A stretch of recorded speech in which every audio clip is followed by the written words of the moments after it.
Attention, attention, dans cette vidéo, uniquement peuvent être acceptées les bonnes énergies, l'amour, la lumière, les unicornes et les licornes. Seulement les choses bonnes et belles sont admises dans cet espace. Ainsi soit-il. Bon, je me moque, je me moque. C'est mal, se moquer c'est mal. Haha, bon point. Alors, qu'est-ce que je suis en train de faire là en direct avec vous? Eh bien, je suis en train de mimer un processus qui est assez fréquent et dans lequel on risque de tomber quand on est dans les milieux spirituels ou de développement personnel. Et c'est un processus ou une dynamique qu'un psychothérapeute et enseignant bouddhiste des années 80 qui s'appelait John Welwood, il a mis en place ce concept, mais ce truc existe, je pense, depuis toujours. Et c'est le contournement spirituel. Le contournement spirituel, en anglais, spiritual bypassing. Alors, qu'est-ce que c'est que ce contournement spirituel? Et pourquoi c'est important d'en parler, à mon sens? Alors, le contournement spirituel, selon ce brave homme, c'est tout ce qu'on va mettre en place en termes de pratique, en termes de vocabulaire, en termes d'idées, qui va nous amener à éviter ou à contourner ou à nous détourner de tout ce qui est compliqué, gênant et tout ce qui est charge émotionnelle non résolue et traumatisme à l'intérieur de nous. Et donc, on va utiliser et on va, oui, voilà, être dans une forme de contournement spirituel à chaque fois qu'on va faire en sorte avec un vocabulaire ou des pratiques qui sont très, voilà, qui sont très belles. En fait, on peut se dire, la méditation c'est bien, la psychologie positive c'est bien, tout ça c'est super. Mais on va utiliser tout ça, toutes ces pratiques, de manière un petit peu insidieuse pour éviter précisément de faire le sale job. Quand je parle de sale job ou le sale boulot, c'est précisément faire tout ce travail d'être en contact avec toutes nos parts blessées, avec tout ce qu'on peut appeler notre ombre. Et évidemment, c'est pas agréable en fait d'aller explorer nos profondeurs, c'est pas agréable d'aller voir ce qui est difficile, ce qui va pas en nous. Et donc du coup, on va pouvoir de manière un petit peu sournoise ou sans nous en rendre compte, parce que souvent c'est sans nous en rendre compte, d'un côté polariser sur le positif, polariser sur la lumière et voilà, essayer de se dire voilà, je vais monter en vibration en me concentrant uniquement sur ce qui est bon, sur ce qui est beau, sur ce qui est joli, sur ce qui est l'amour et tout. Et en faisant ça, en fait, ce qu'on fait pur et simplement, c'est qu'on se coupe, encore une fois, de nouveau. Je dis de nouveau parce qu'à chaque fois qu'on a vécu des traumatismes et des situations difficiles, ça crée une fragmentation à l'intérieur de nous. Mais à chaque fois qu'on se dit non, non, non, moi je me focalise sur le beau, la lumière, l'amour, la gentillesse, tout ça, tout ça, tout ça. Et que je mets de côté et la douleur et la peine et toutes les émotions que je vais pouvoir qualifier de négatives parce que inconfortables. Donc typiquement, on va se dire... on entend encore par-ci par-là dire que l'émotion de la colère ou l'émotion de la tristesse, etc., sont des émotions négatives et qu'il faut du coup apprendre à bien les gérer ou voilà, à plutôt les éviter en se concentrant sur la lumière et la joie et les aspects positifs et les bonnes émotions qui seraient voilà, l'amour, la joie, etc., l'émerveillement. Et donc en faisant ça, précisément on se coupe de parts entières à l'intérieur de nous qui sont porteuses de charges émotionnelles difficiles, complexes, qui sont porteuses de rage, de terreur, qui sont porteuses de tout un tas de choses dont on va se couper, mettre ça de côté en se concentrant que sur le beau, le joli pour ascensionner ou pour, voilà, pour se développer personnellement. Et on crée beaucoup, encore une fois, de la séparation à l'intérieur de nous. Et puis, je vous le donne en plein dans le mille, à chaque fois qu'on fait ça, on va venir nourrir, entre guillemets, notre ombre, ou on va venir nourrir toutes ces parts de nous qui sont déjà en difficulté et auxquelles on n'accorde pas du tout d'attention et pour lesquelles on ne fait pas le job. Et donc du coup, qu'est-ce qu'elles vont faire ces parts? Elles vont venir faire irruption dans notre vie en nous proposant des déclencheurs et des sensations encore plus désagréables, des manifestations physiques, des maladies, etc. Parce qu'on ne va pas les entendre, parce qu'on est, nous, focalisés sur le joli, la lumière, l'amour, et on se coupe d'une partie entière de notre humanité. Donc c'est vraiment très très important de oser regarder ce contournement spirituel parce que euh, comme je disais, bon, je faisais un peu le mime au début de la vidéo en exagérant, tout est beau, tout est lumière, mais comment on utilise dans ces milieux-là un langage qui est aussi à plein de vérité, voilà, l'amour, c'est l'amour, quoi. Mais on peut tomber là-dedans, dans ce contournement spirituel, et c'est, voilà, c'est pas forcément évident à voir, en fait. Et pourquoi on met en place le contournement spirituel? Souvent, ça se base sur la croyance d'une part on n'est pas équipé, en fait, qu'on ne va pas arriver à pouvoir prendre soin de tout ce qui est douloureux, compliqué à l'intérieur. Donc, on s'en coupe, on se dit, je vais pas y arriver, c'est trop fort, trop lourd, trop compliqué. Et une autre raison pour laquelle on peut faire ce contournement spirituel, c'est aussi d'avoir cette croyance qu'il y a des bonnes émotions et des bons ressentis et des mauvaises émotions et des mauvais ressentis. Et donc en faisant cette classification, on va se dire chaque fois que c'est négatif, douloureux, etc., je m'en coupe, je l'évite, et je vais par exemple m'évader dans une forme de dissociation en cherchant de manière à vide tout ce qui est sensation voilà, d'expansion, de merveille, de unité avec le grand tout, ou voilà, de bien-être. Je vais me concentrer sur mon bien-être et je vais essayer de mettre sur le côté en espérant que la positivité va guérir tout l'aspect difficile, ou en espérant rien du tout parce que tout simplement je m'en coupe. Donc c'est vraiment très très voilà, important d'arriver à détecter quand soi-même on fait ça. Et je dis bien quand soi-même on fait ça parce que ce thème, on peut avoir propension quand on en entend parler de se dire ah tiens je sais, je pense à telle personne, mais telle personne elle est trop à fond dans le contournement spirituel, oui je vois là que un langage de tout beau tout positif et puis elle fait pas le job par ailleurs.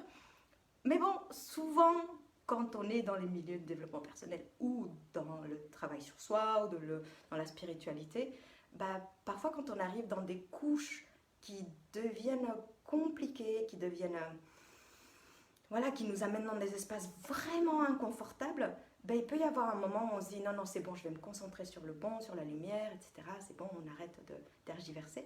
Et voilà, on peut se détourner. Alors, on peut avoir besoin de pause dans son travail, etc. Mais c'est très important de ne pas partir dans ce leurre, de se dire oui, je suis en train d'avancer sur mon chemin, alors qu'on n'est tout simplement pas en train de faire le job, du moins avec nos parties en difficulté, nos parties endolories. Donc, quels sont les signes qui peuvent nous donner des informations, des pistes de si est-ce que je suis en train de faire du contournement spirituel? Eh bien, le premier signe, c'est d'être dans une polarisation, en fait, dans tout ce qui est lumière, positivité, et mettre de côté ou ne pas vouloir voir ou ne pas vouloir être au contact de tout ce qui est sombre, de tout ce qui est inconfortable en particulier. Donc quand je suis dans des phrases et des discours, c'est voilà, la beauté, l'amour, tout est voilà, perfection, je suis peut-être en train d'être dans une forme de contournement spirituel. Un autre piège, notamment pour les personnes qui ont une sensibilité élevée, peut être d'utiliser cette sensibilité élevée pour ne pas faire le job, pour dire non mais en fait je suis trop sensible et à chaque fois qu'il y a quelque chose qui me confronte dans la vie ou dans le monde, c'est parce que on peut se dire c'est des énergies ou c'est des gens trop lourds ou trop toxiques, etc.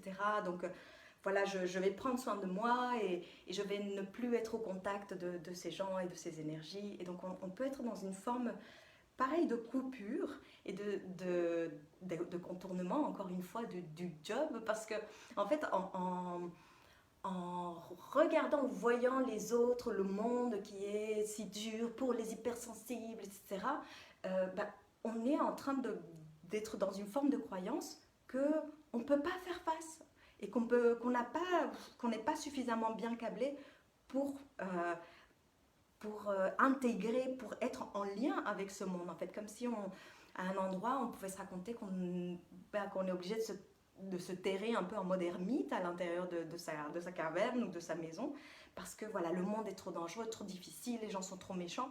Et donc, on est en train de pointer sur les autres. Et ça, c'est un autre signe qui peut aussi, même si on n'a pas une sensibilité élevée, quand on commence à dire « Ah non, mais c'est l'autre qui m'a fait ça, et du coup, il est tellement méchant, tellement pas gentil que, bon, voilà, soit je le comprends, ou soit je le comprends pas, c'est mal. » Et on n'est pas en train de voir que juste les autres personnes, les situations, les événements sont des déclencheurs, en fait. Sont des déclencheurs de mes blessures, en fait. Et j'ai une blessure béante, il y a quelque chose qui m'arrive, et la blessure, elle vient d'être rallumée. Si je m'occupe de la personne ou la situation et je dis c'est lui le méchant, le coupable, et que je ne m'occupe pas de ma propre blessure, ben, je suis en train aussi d'être dans une forme de contournement, en fait. Donc, il faut faire très très attention voilà, quand il nous arrive quelque chose où on se sent mal et qu'on blâme les autres, on dit c'est de leur faute, on n'est peut-être pas en train de s'occuper de ses propres blessures et on est en train de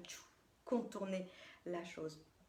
Donc un autre aspect ou un autre signe, j'en avais parlé un petit peu tout à l'heure, mais c'est l'idée d'être vraiment dans une forme de croyance que les émotions, il y en a des bonnes, il y en a des mauvaises, il y a des bons ressentis, il y a des mauvais ressentis. Et du coup, je vais essayer à tout prix d'être dans une bonne émotion. À chaque fois que, par exemple, je vais sentir que la colère, elle monte, ouf, ah là là là là, il ne faut pas que je sois en colère. Si je suis en colère, je suis une mauvaise personne. Parce que c'est ça que j'ai intégré, que j'ai appris étant petite.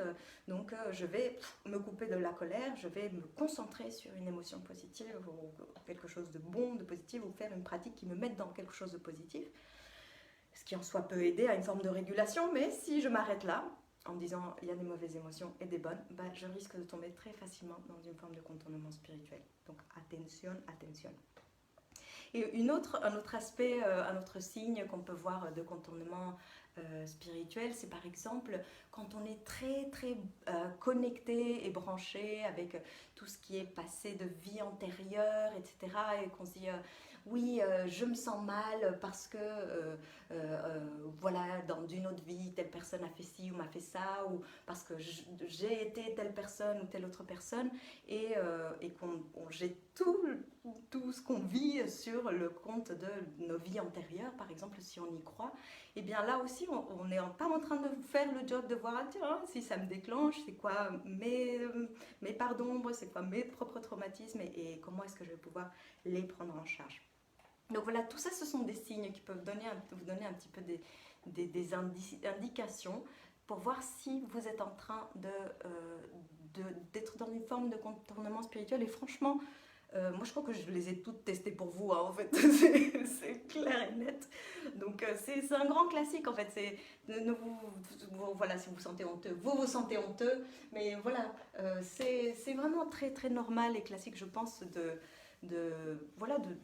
tomber entre guillemets ou d'être dans cette forme de contournement, parce que ouais, faire le job, c'est pas une partie de plaisir, ça se fait pas en 5 minutes magiquement, c'est parfois très très très douloureux et très très très inconfortable, et on n'aime pas souffrir, en fait, tout simplement. Donc qu'est-ce qu'on va faire? On va essayer d'éviter, et le biais du contournement spirituel avec tous les vocabulaires, langages, par exemple quand on est sur les réseaux sociaux et on montre des masques en montrant ses aspects les plus jolis et beaux, et oh tatati tatata, on est aussi probablement en train de faire du contournement parce qu'on n'est pas en contact avec ce qui se passe à l'intérieur quand on porte des masques.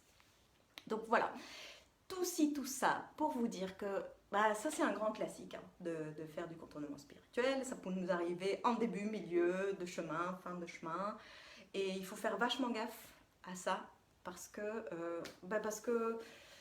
ça nous bloque, en fait, ça nous empêche d'aller là où c'est important d'aller, de prendre soin de nos parts, de tout ce qui est endolori en nous. Et plus on prend du temps pour vraiment aller voir toutes ces parts et toutes ces souffrances, et faire ce travail de guérison intérieure, que ce soit spirituel, personnel, vous pouvez l'appeler, la vivre comme vous voulez, mais plus on se coupe et on se fragmente à l'intérieur, bah, moins on atteint ce qu'on a envie d'atteindre, qui est de vivre une vie pleine, si vous avez envie de vivre une vie pleine, et d'être pleinement vivant, d'être vibrant, voilà. Donc, super important de commencer à voir que, bah, par exemple, il n'y a pas de bonnes émotions ni de mauvaises émotions, ça n'existe pas.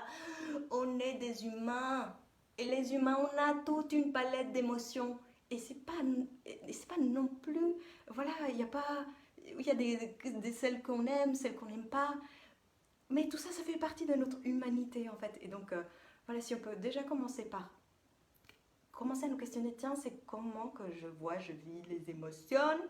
Est-ce que je crois qu'il y a des bonnes, des moins bonnes? Et si je crois qu'il y a des pas bonnes, comment est-ce que c'est en train de se vivre à l'intérieur de moi? Et est-ce que je suis en train de bypasser un peu cette histoire? Voilà pour la vidéo d'aujourd'hui sur le contournement spirituel. J'ai dû le dire 27 fois ou 47, un truc comme ça, aujourd'hui. Donc, je serais intéressée si vous avez envie de partager vos contournements ou vos envies pour de prochaines vidéos. Merci d'avoir partagé de votre temps avec moi maintenant, au moment où vous me voyez. C'est trop classe, le temps. Bon, prenez soin de votre vie, de votre vibrance et je vous dis à bientôt pour une prochaine vidéo. Ciao!